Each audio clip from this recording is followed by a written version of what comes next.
If you look in the life of the Messenger of Allah, he gave people hope. He made them feel special. There was a woman who lived in Medina. She was of African origin, and you know what she would do? You know what her duty was? Is that she would clean the masjid. That was her only duty, was to clean the masjid. So the Messenger of Allah sallallahu alaihi wasallam saw that this woman had disappeared for a number of days. She's not around.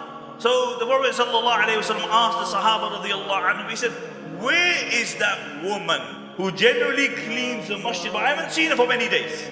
So the Sahaba radiallahu anhum said, oh Messenger of Allah, she passed away last night, and we buried her in Jannat al-Baqi. So the Messenger of Allah said, why didn't you tell me? So they said, oh Messenger of Allah, she passed away, we shrouded her, gave her a bath, and we buried her.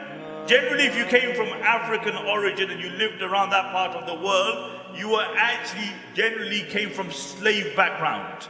And the narration mentions it was as though they didn't regard her as that important. Why? Because she wasn't from the Muhajirun. She wasn't from the Ansar. She didn't give big mashwaras. She didn't give big donations. What did she do? She just cleaned the masjid. And her background wasn't of a high status. She wasn't a Qurshi. So often, wallahi, when I go to the haram, I always remember this story, and I stand in the haram and I envisage this, how the Prophet ﷺ said, where is her grave?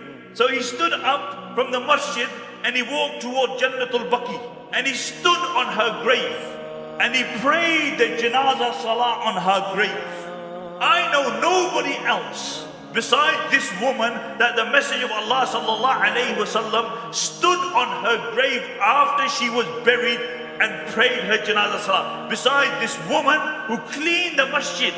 Why? Because the Messenger of Allah wanted to send you and I a message that this deen is a deen of hope.